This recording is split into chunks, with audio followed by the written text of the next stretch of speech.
Okay, let's do the production budget. To save us time, I already put the general format right here. So, uh, budget sales is how many units do we plan to sell for the next quarter. So we need to at least produce that much units, and also we need to consider to leave some any inventory. We don't want to just produce the as much as what we think we're gonna sell, because what if it's the customers they want to order more? So we always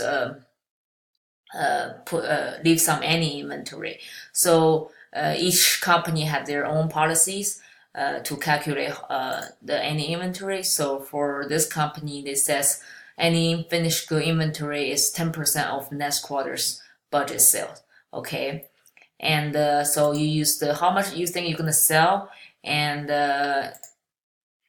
actually how many units, and then how many do you want to leave on hand at the end of the period. So that will be your total needs. But some, and because you left something from last period, so that will become the beginning inventory. So you already have that, so you don't need to produce that. So you use the total needs minus the beginning inventory, and you generate budget production. How many units are you going to produce for this quarter? So let's just put the numbers there. Budget sales. Actually, I need to make it clear in units. So just copy the number down. Let's see if I can do this. No, maybe not. Okay. Actually, we can do this. This numbers for each quarter thing is how many are we going to sell, and plus how many do we want to leave on hand in the end of the period. So this says 10% of next quarters. So 10% of next quarter would be for quarter one would be quarter two. So that would be 3,500 units. And you do the same math. Okay, and you can't do this one because in order to get any inventory, you need to remember 10% of next quarter's budget sale, and you don't know the next quarter.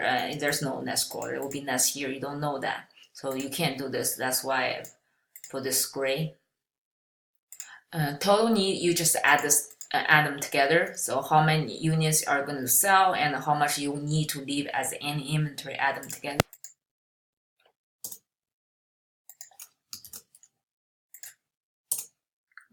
Do the same math. Okay, and you will also have some beginning inventory left from last period. So, and in our situation, it did not tell us, so we have to calculate this. So, and just think the beginning inventory of this quarter should be the last quarter's actually last period's ending inventory. So to calculate the last period's ending inventory, we just follow the same rules. 10% of next quarters, which is this quarter, 10% of this quarter's sales units. So do 10% times 40,000 units. And this one we don't need to calculate because we already know the ending inventory of last period, which will be the beginning inventory for this period. And then I'll copy that.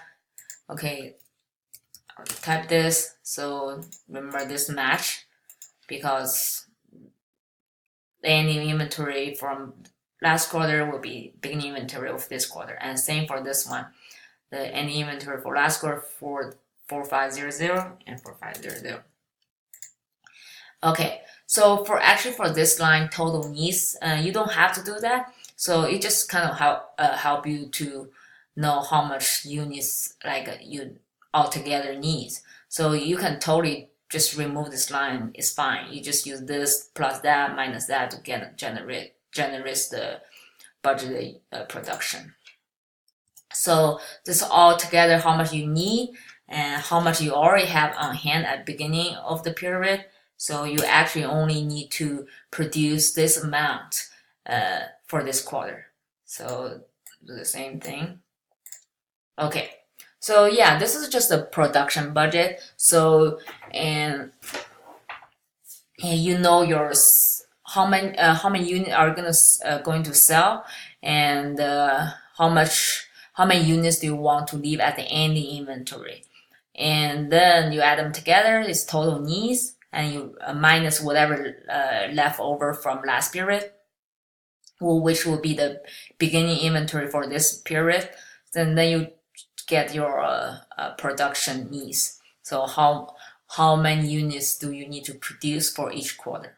Now, based on the production needs, so in this video, we can prepare the material, labor, and overhead budget.